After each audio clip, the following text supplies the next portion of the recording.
Morning, sir. Ako din, hindi ako makapaniwala eh. Oh. Right. I-serve lang po namin yung warrant. Okay. Holy moly. Totoo na. Ikaw po ba si Norman Magusin po? Alias Francis Leo Marcos? Hindi. Okay, so eto po yung kapopost lang to ni Francis Leo Marcos. Ibibigyan ko lang kayo ng mabilis na context dito. Meron siyang post sa kanyang YouTube channel, Mr. Caliber FLM. Ang title nung episode na yon is February 24, Enjoying a Life of Luxury at Grand Club. Okay, it was posted today, February 24, 2026. And it was live stream almost an hour ago. Okay, so habang siya ay nagla-live stream, inaresto po siya ng CIDG yata ang nag-serve nito or PNP. We will be giving you the details as we go along kasi merong pinost na po si Sir Ralph Kalinisan ng Napolcom in relation po dito sa aresto ni FLM. So let's react first and then we'll give you I'll tell you details as we go along. Let's go. Mas paniniwalaan. Hindi po. Naduwag ka na naman, inayupak ka, makukulo ka na, pastihan. Uy, talaga? Bayot, hindi pupunta sa hearing. Ay, sino may hearing? Yun. Gago lang yung nagsasabing may hearing ako. Ano kayo, matalino pa kayo sa lawyer ko? Ang bobo mo naman. Okay, so I believe yung lawyer niya has a different address sa kanya. So hindi niya nare-receive yung mga subpoenang pinadadala sa kanya.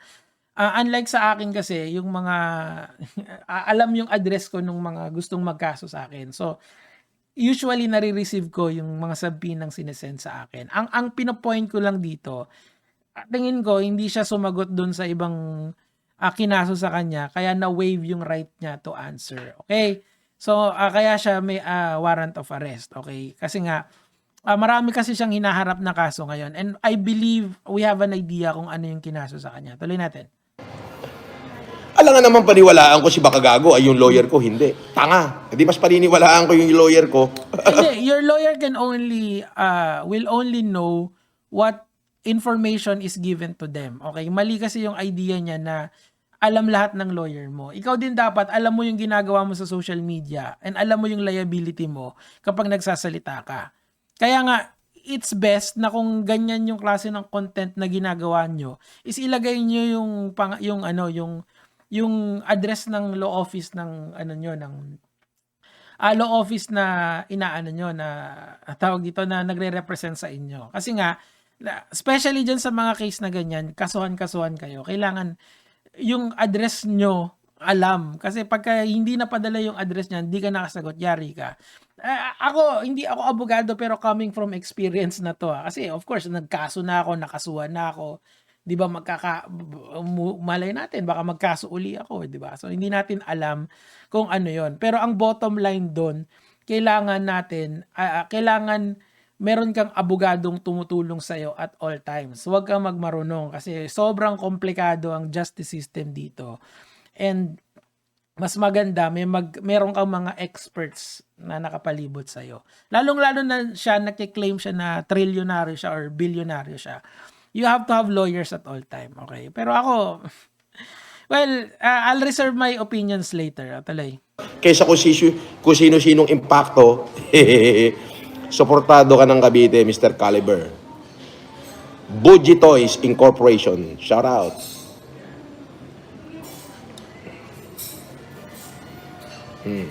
Yan. Natin order. Hey, Moding. 20 pahiwati ka na raw. Shout out sa Salo, tayo. Napakatalino mo sa law, May tatawag kasi sa kanya. Ignorance of the law excuses no one. Magdasal ka na. Dahil mo namang alam. Parang napakatalino mo sa law, Yan yung hirap sa kanya kasi. Ba't wala siyang abogado? Kitang-kita sa mga tamo, takot at ay! Ako? Tang inis, nakikita mo ba yung buhay ko? Nakikita mo ba yung life? Alam mo kasi hindi sige, tsaka na lang natin pag-usapan yung casino life ni FLM. Pero parang gets ko yung ginagawa niya kung bakit siya nakakalaro lagi sa casino. Pero yung point dito, tuloy natin. Luxury? Kaso available naman kasi yung cases na final sa kanya. Yun yung kailangan yung maintindihan dito. Or usually may bail yan. 'Di ba? May bail recommendation yan na siguro naman afford niya. Ang problema lang talaga, sana may kasama siyang abogado nung inaaresto siya or tinawagan niya na agad para makasunod sa kanya kung saan man siya ikukulong. Nakikita mo yung mga bata ko naka-stay. Bata ko pa lang yan. So, nagyayabang pa siya. Sayo mo, Casper? Bakit? Oh, bakit? Eto na yung call. Sino may sabi? Kaso belated niya nang nalaman eh. Sino? Ano nangyari din sa iPhone 17 Pro Max niya? Di ba naka-iPhone sila? Magpapaniwala ka naman doon. Wala naman sinasabi ang abogado ko eh. Kasi nga yung abogado mo, hindi naman nare-receive yung ibang subpoena na dumadating. Dapat i-address mo yung... Dapat meron siyang... Alam mo dapat gawin niya rito. Kung sino man yung abogadong nagre-represent sa kanya, ilagay niya dito yung address. Kasi ganun lang yan, ganun lang yan... ganun lang siya mapoprotektahan ng mga abogado niya. Or at least, dapat may known address siya doon sa mga nagkakaso sa kanya. Yan yung problema eh. Paano ko nalaman to? Sinabi sa akin ng mga, alam ko, yung natutunan ko na yung proseso, tsaka ini-inform lagi ako ng mga lawyers ko of my rights all the time. Diba? Nakayaya yan eh, tuloy. Bakit? Nasa korte na ba o fiscal pa lang? Fiscal pa lang. Miski nasa fiscal level yon, kapag hindi mo nasagot yon, winave mo na yung rights mo to answer. And kapag ka nag-decision yung korte nun, ang bababaan ka talaga ng warrant. Kapag bababaan ka talaga ng warrant kung hindi mo nasagot, 'di ba? Kailangan voluntary surrender ka na diyan eh sa ganyan, or paasikaso mo na sa abogado mo yung kung paano gagawin sa bail, okay? Ngayon kasi, malamang kasi alam na natin yung case niyan. Kasi nga, nag-hint na si Attorney Kalinisan. Tuloy. Gago ko yung nagsakapin, pwede ko na lang kunin. Dapat yun, di mo. Demanda mo. Demanda. Iyaan mo sila. Bahala sila doon. Basta bahala yung mga abogado kong gumalaw. As simple as that. Yabang pa. Malay ko. Pero ano yung nandun yung abogado mo? Sana... Hindi, wala. Sana tinuloy niya na lang yung pagkaso sa kanya. Tinuloy-tuloy. Sana tinuloy-tuloy. Nandun na, nag-file na lang ng memorandum. Sabi niya, wala ka ng hearing, sabi sa akin. O kasi nga, yung iba tapos na, nakapag-decision na. So, ibe-bail ka na lang. Napangalan ko, natalag sila. Hindi, wala akong hearing. Sino paniniwalaan natin? Si Poblador? Yung abogado natin? O sila? Sila lang ang may hearing. So, I believe nagkaso siya sa Parañaque and kailangan sumagot nung kinasuhan niya. I believe yun yung storya doon eh. I'm not sure kung tama kasi hindi ko na nasusundan to eh. Pero nasundan ko kasi yung about doon sa Napolcom, yung sa pagsuot niya ng uniforme ng police, okay? Allegedly. Tapos, syempre, natatakot sila na baka lutangan ko, na baka gawin ko yung ginawa nila sa akin, na baka lutangan ko sila. Di ba, nung nakaraan ako may hearing, wala naman sila, di ba? Tapos nagpadala sila ng bus sa akin, ng haras. Natatakot sila na baka gawin ko the same. Kaya, syempre, nagtawag. Papaniwala ka na ba? Wala yun. Ha? Wala.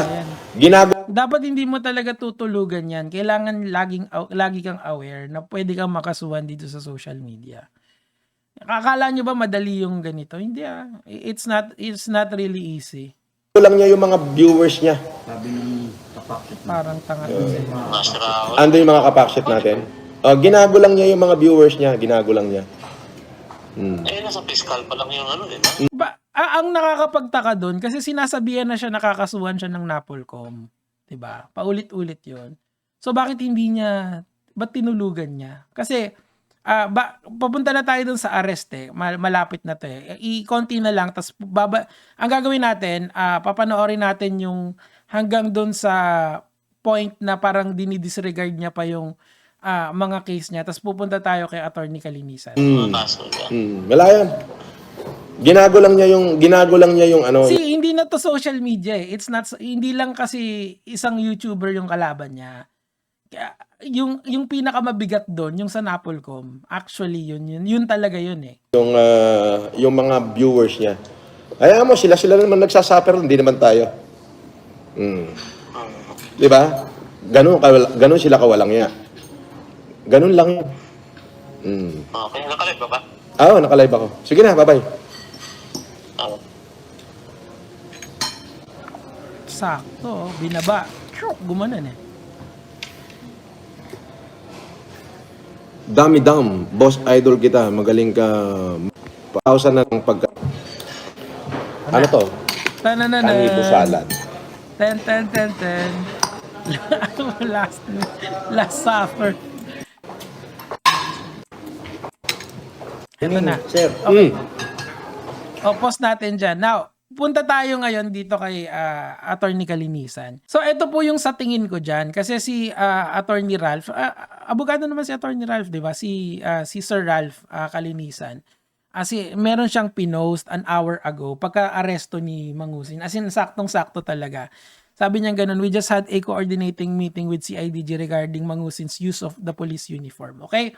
So, sinasabi niya na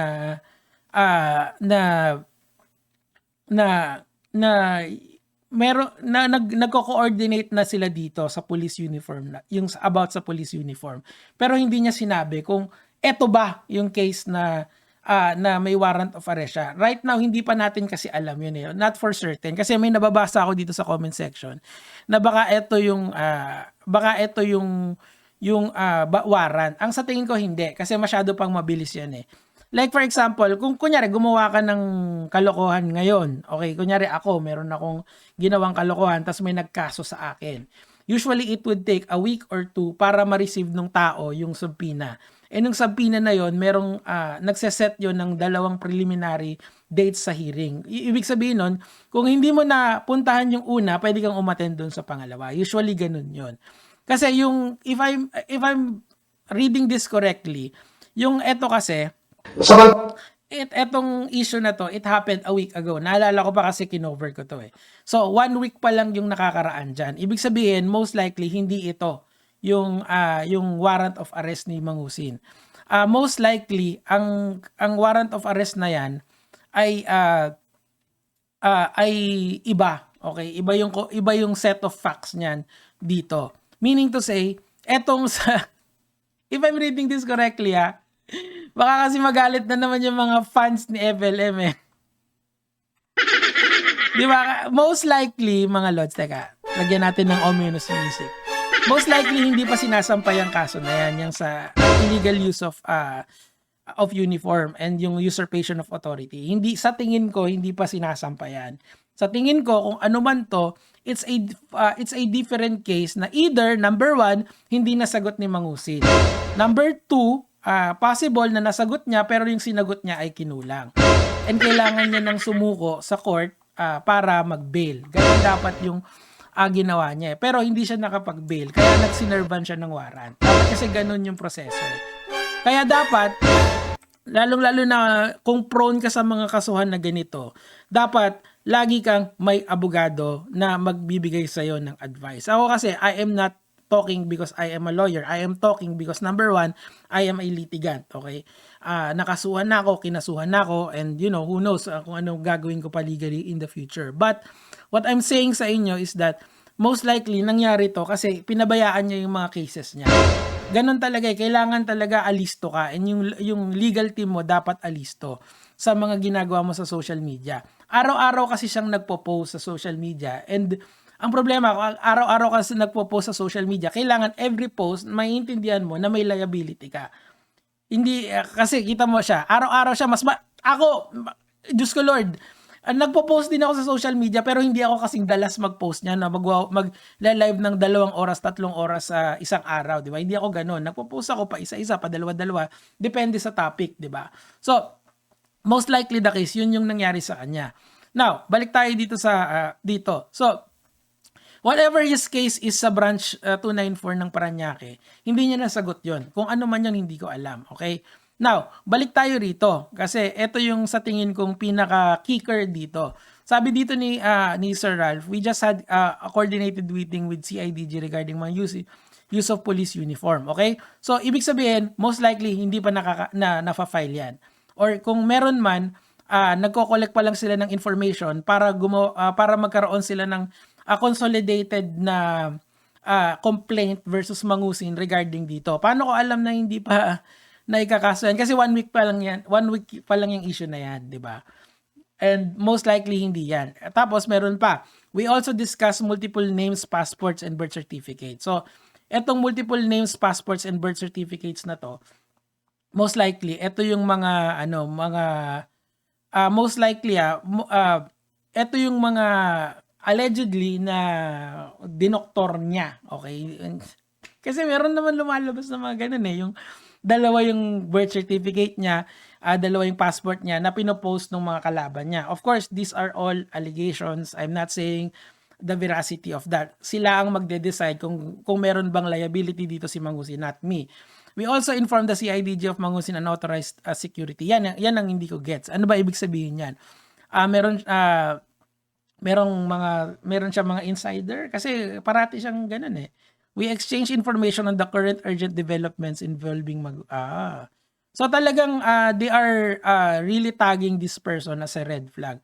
Letters has also been sent to the DFA and the Senate and the Philippine Statistics Authority for request of documents to inform them that Mangusin's doc have been fraudulently required. Ooh. And the investigation may be warranted. So, most likely, ang gagawin nila dyan, they will have an internal investigation. Kasi Napolcom kasi si Ralph Calinisan eh. If I'm not mistaken it correctly, yung Napolcom, yan yung parang HR ng mga pulis. Kung may reklamo ka, kung sila yung magkakaroon ng internal investigation with the recommendation of the government body na halimbawa, ang PSA, kung sakasakaling may mga hindi, tama ba? Tama. Pag may mga ano dyan, or may mga pulis na tumutulong kay Mangusin, hindi naman natin alam kung that is the case. Napolcom ang mag-iimbestiga doon. Pero dito, magbibigay ng recommendation ng DFA at saka PSA kung anong gagawin kay Mangusin. Most likely, ganun yung mangyayari. Okay. Kaya sila nag-request ng nag-request. Pero is this a subpoena duces tecum? I'm not sure. We will hold him accountable. Yun lang. Yari ka, Mangusin. Now, talagang, ang problema kasi kay Mangusin kasi, tingin ko, he has to understand na yung, kung ano man siya noon, hindi na siya ganun ngayon eh. Kasi, matagal na siyang, masyado siyang exposed. Dapat,